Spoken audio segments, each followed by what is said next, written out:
Habari za wakati huu watazamaji, leo naenda kuelezea maana ya ardhi na haki za ardhi. Ardhi ni rasilimali muhimu sana kwa maendeleo ya kijamii, kisiasa na kiuchumi. Kwanza kabisa tuelewe maana ya haki za ardhi. Haki za ardhi ni haki zinazomruhusu mtu kumiliki, kuhamisha pamoja na kutumia ardhi kwa mujibu wa sheria ya Tanzania. Ardhi ina umuhimu kwa sababu hutumika kwa makazi, ufugaji, uwekezaji, biashara pamoja na kilimo. Kwa mujibu wa ibara ya 24 ya Katiba ya Jamhuri ya Muungano wa Tanzania, imempa haki mtu kumiliki mali ikiwemo ardhi. Wa sheria ya ardhi ya mwaka 2023 imeweza kutoa aina tatu za ardhi, ambapo kuna ardhi ya mjini, kuna ardhi ya vijijini na kuna ardhi iliyotengwa maalum kwa ajili ya shughuli za hifadhi na masuala ya utalii. Na ardhi ya mjini ni aina ya ardhi ambapo inaweza kutumika na wanajamii kwa ajili ya shughuli mbalimbali za uchumi. Ardhi ya kijiji, hii ni aina ya ardhi ambapo imetengwa katika eneo maalum iliyopo ndani ya mipaka ya vijiji na iliyo chini ya usimamizi wa serikali ya vijiji kwa ajili ya maendeleo mbalimbali ya kiuchumi na kilimo. Moja kwa moja nitaenda kuzungumzia changamoto za haki za ardhi. Licha ya kuwepo kwa sheria mbalimbali, lakini wananchi wengi hukutana na changamoto mbalimbali katika maeneo yao.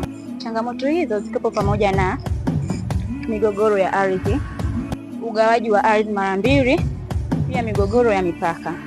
Kwa mfano, migogoro kati ya wakulima na wafugaji imekuwa chanzo cha vurugu nchini Tanzania. Kuna baadhi ya watu wanashindwa kutetea haki zao kwa kutokufahamu sheria.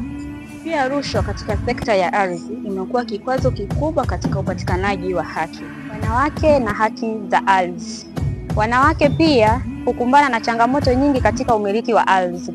Ingawa sheria imetoa usawa, lakini bado kuna mila na desturi ambazo zinamzuia mwanamke kumiliki au kurithi ardhi.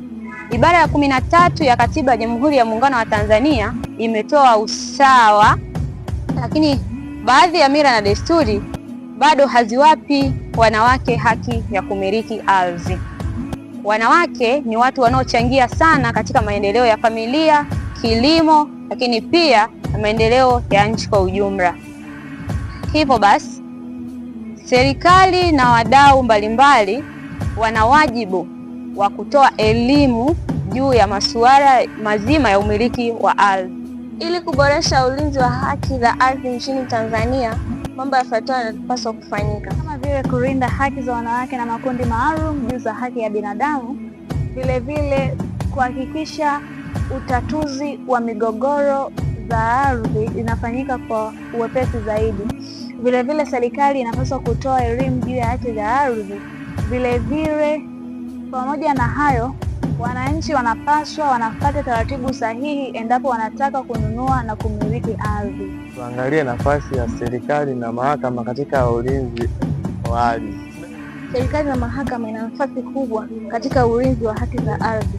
Pia kuna vyombo mbalimbali vinavyohusika na kutatua migogoro ya ardhi, ikiwemo serikali za vijiji, mabaraza ya kata, mahakama ya ardhi na nyumba za wilaya, division ya mahakama kuu. Kwa mujibu wa kesi ya Rohai ya Connivance the Attorney General, kesi hii iliweza kuzingatia kwenye ulinzi na ulindaji wa haki za kimila za umiliki wa ardhi, na uamuzi huu uliweza kusaidia kuimarisha ulinzi wa wananchi dhidi ya kunyimwa haki zao za umiliki wa ardhi. Kwa pamoja tunasema asanteni.